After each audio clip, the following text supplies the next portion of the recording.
Good morning, America. Outrage growing this morning as the White House refuses to back down over President Trump's false claims, saying former presidents didn't reach out to families of fallen soldiers. If you look at President Obama and other presidents, most of them didn't make calls. Now the teams of 3 former presidents are firing back. Breaking news, push for a massive recall. The new concerns about carbon monoxide leaks affecting more than 1 million Ford Explorers. The Me Too movement taking off. Overnight, Reese Witherspoon speaking out, saying she was attacked as a teen. Now millions of women sharing their stories of sexual harassment and assault. Plus what our new poll is revealing about what so many women really face. Somewhere on a beach. And get ready for our big block party. GMA and Dierks Bentley crashing at town for a once-in-a-lifetime performance. We're going to show you who's about to get the biggest party of their lives and how they're helping hurricane victims and celebrating first responders this morning. Live in Times Square, this is GMA with Robin Roberts, George Stephanopoulos, and Michael Strahan. Good morning, America. We are excited for Dierks Bentley and our GMA block party. That's the town. About to get a big performance. And we're going to reveal where it is coming up, and it's all for a great cause as well. Yeah, hurricane relief, which is a little bit of a clue as to where it might be. You're right about that. First, though, we had that firestorm over President Trump's false accusations, saying former presidents didn't call the families of fallen soldiers. Backlash has been swift and fierce. Aides to President Clinton, George W. Bush, and Obama have all fired back. This as the president tries to present a united front with Republican leaders, saying he and Senate Majority Leader Mitch McConnell have an outstanding relationship. This, of course, after weeks of attacking him. Our senior White House correspondent, Cecilia Vega, is in Washington with the latest on all this. Good morning, Cecilia. Robin, good morning to you. This was an impromptu press conference here at the White House, but it is that one statement from President Trump where he accused past presidents of not calling those families of fallen soldiers that this morning has him facing backlash from both those past administration and some of those families. At a surprise White House press conference, Thank you very much. President Trump broke his silence about why he had not yet commented on the deaths of 4 American special ops soldiers killed 2 weeks ago during a siege in Niger. I've written them personal letters. They've been sent or they're going out tonight, but they were written during the weekend. And his promise to call the families of the fallen, accompanied by a political attack. The president accusing his predecessors of not making those calls. The traditional way, if you look at President Obama and other presidents, most of them didn't make calls. A lot of them didn't make calls. I like to call when it's appropriate, when I think I'm able to do it. When asked to clarify that claim about President Obama, President Trump had few specifics. I was told that he didn't often, and a lot of presidents don't. This morning, aides to the last 3 former presidents say that's just not true. Former Attorney General under President Obama, Eric Holder, tweeting, "Stop the damn lying. You're the president." I went to Dover Air Force Base with 44 and saw him comfort the families of both the fallen military and the DEA. Gold Star families lashing out too. One mother tweeting, "I'm a Gold Star mom and a disabled vet. Trump does not speak for me and did not speak for my son. He is an embarrassment." Also in that press conference, President Trump side by side with Senate Majority Leader Mitch McConnell, a display of unity that seemed designed not just to convince Washington they can actually work together. My relationship with this gentleman is outstanding, has been outstanding. But also each other. We have the same agenda. We've been friends and acquaintances for a long time.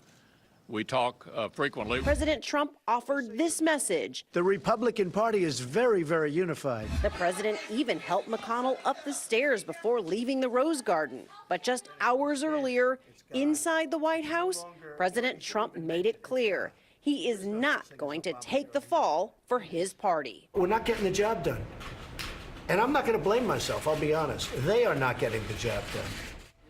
So on this controversy over calling fallen soldiers, the White House is not backing down. Take a look at this statement that Press Secretary Sarah Sanders sent me overnight. She says, quote, "The president wasn't criticizing predecessors, but stating a fact. Individuals claiming former presidents, such as their bosses, called each family of the fallen are mistaken. But Robin and George, I've got to say, no one connected to any past administration, at least none that we could find, is making that claim this morning. And that statement itself just isn't really true, Cecilia. I mean, the president was the one who brought it up himself. He's the one who talked about his predecessors. And George, this came, as I said, in this impromptu press conference. This was a question that was asked of President Trump. He was asked to weigh in on those fallen soldiers who were killed there in Niger, why he hadn't weighed in at this point. So this came sort of unsolicited, and he sort of seemed to struggle through this answer a little bit. But you heard him there, and he's facing a lot of backlash this morning. And then, and that's why he backed away at the end as well. Okay, Cecilia, thanks very much. And George, in a powerful speech, as you know, last night, Senator John McCain warned Americans not to turn away from the world. This while accepting the Liberty Medal at the National Constitution Center in Philadelphia. McCain spoke out against today's political climate. To fear the world we have organized and led the 3/4 of a century, to abandon the ideals we have advanced around the globe, to refuse the obligations of international leadership and our duty to remain the last best hope of Earth for the sake of some half-baked, spurious nationalism cooked up by people who would rather find scapegoats than solve problems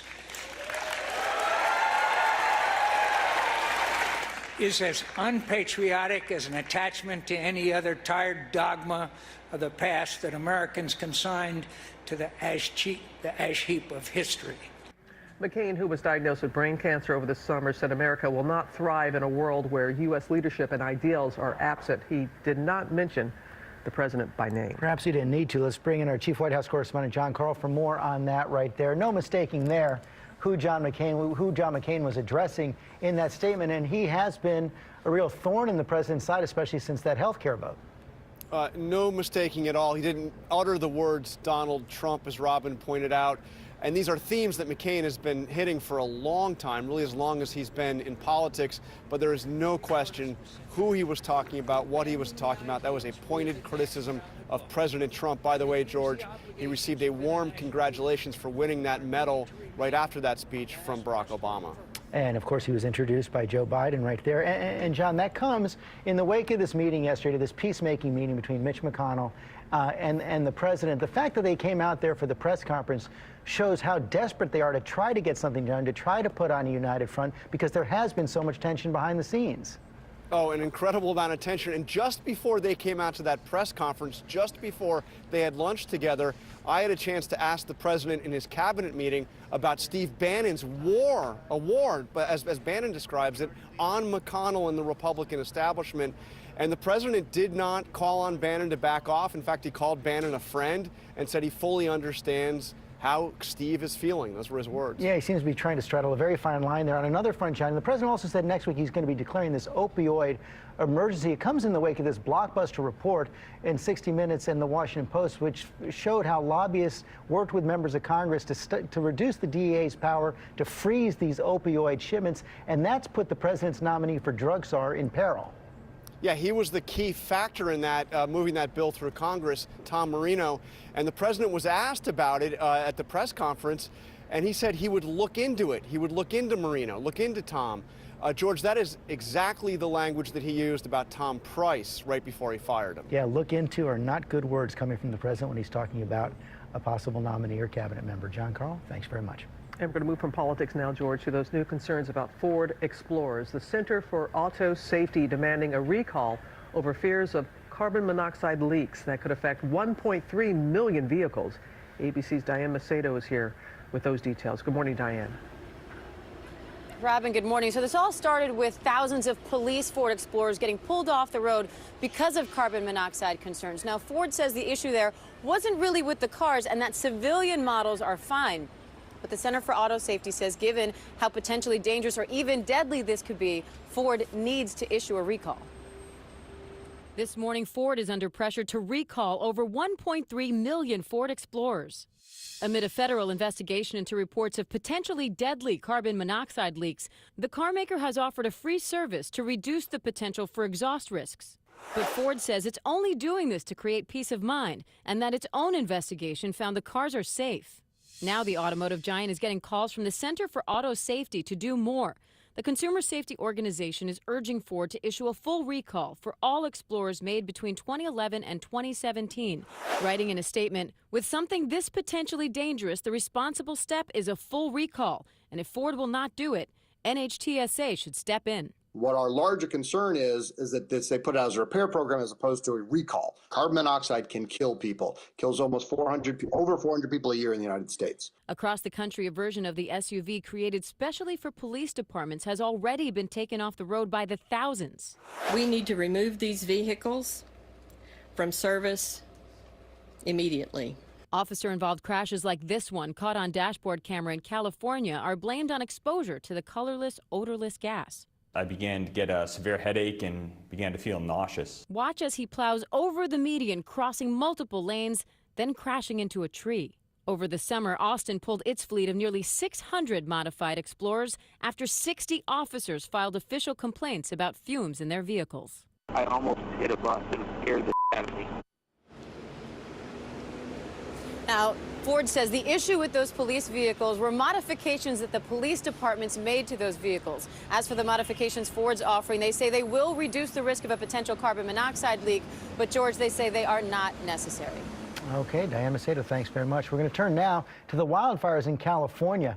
This morning, people are returning to see the devastation firsthand as evacuation orders are lifted. The fires have destroyed more than 5,700 buildings and homes. ABC's Clayton Sandell is in Santa Rosa with the latest. Good morning, Clayton.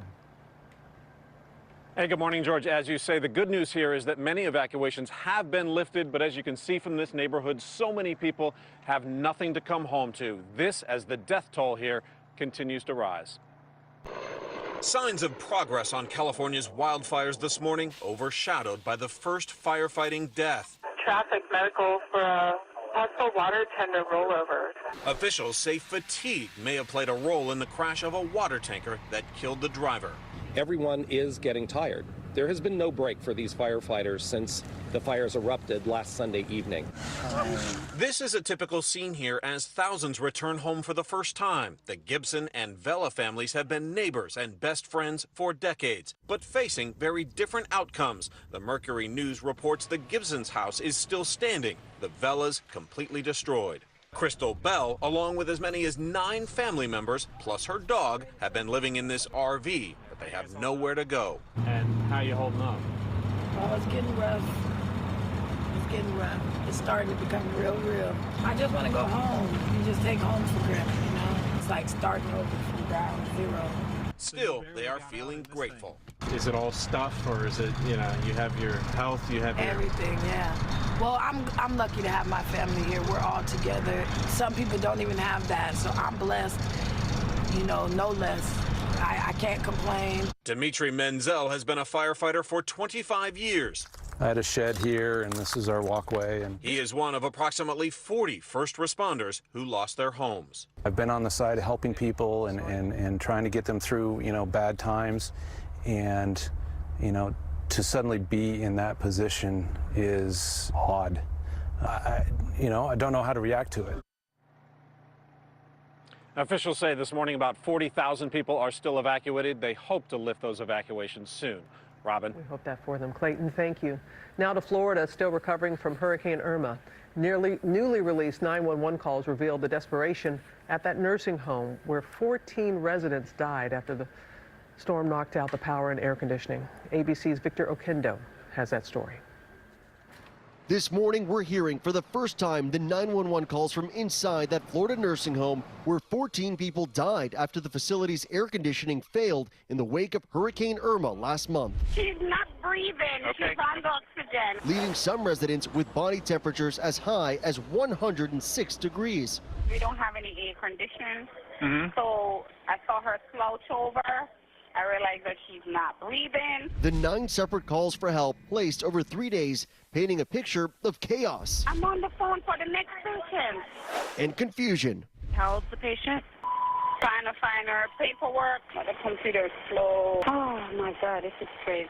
The nursing home has since had its license suspended and is closed while police conduct a criminal investigation into the deaths. No charges have been filed, but now the family of at least one of the victims is planning to sue the rehabilitation center at Hollywood Hills for negligence. Now we're hearing the 911 calls, and there were 9 of them, there's a patient in cardiac arrest, there's someone who can't breathe. That's right. Knowing that one of those may have been your sister. It's heartbreaking. It's unfathomable. Robert Biamonte's sister, Dolores, suffered from a neurological disease that left her blind and bedridden. She was the youngest victim, just 57 years old. We would encourage the state attorney's office as well as police to do everything that they can to bring the people to justice for manslaughter for what it is that happened to the residents of the nursing home.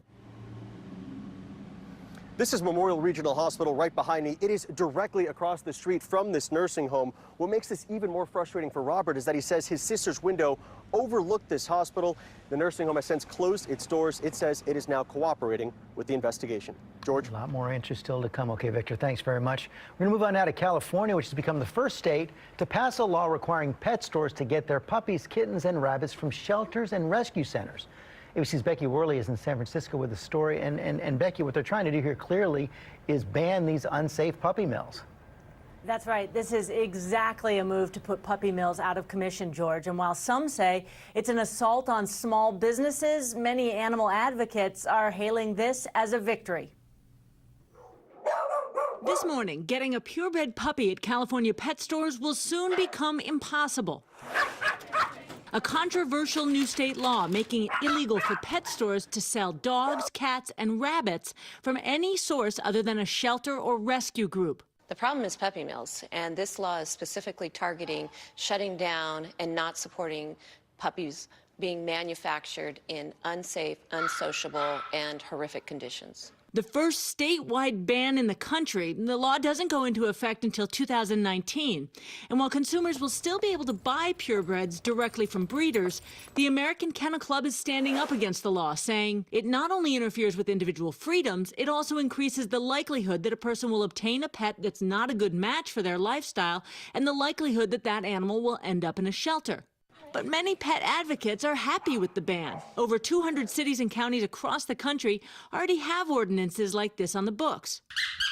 And when Albuquerque, New Mexico implemented a similar law, shelter adoptions rose by 23% and euthanization of pets fell by 35%. This is a great law. California is setting the standard and elevating the status of pets in society by targeting the puppy mills and elevating shelter pets as a place in family homes. The ASPCA says 1.5 million animals were put to sleep in shelters across the country last year. And in California alone, the cost of shelters and euthanization tops $250 million. So while I will remain neutral on the topic as a seasoned journalist, my shelter dog, Nikki, says she thinks this is pretty good legislation.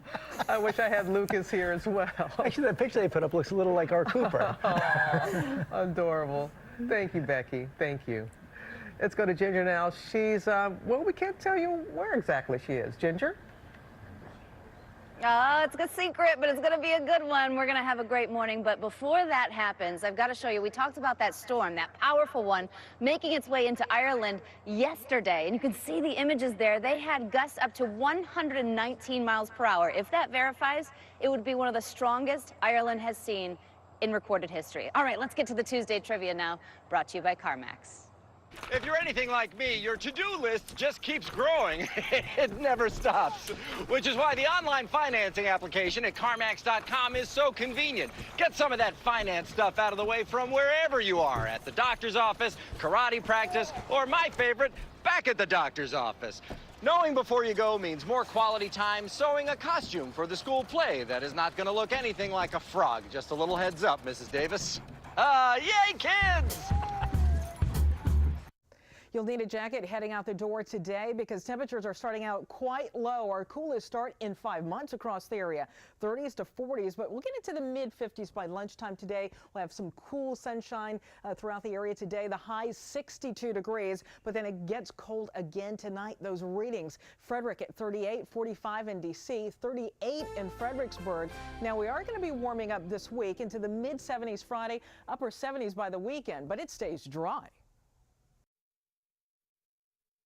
Coming up as the Me Too movement grows, Reese Witherspoon now sharing her very personal story, what she said last night in front of a crowd.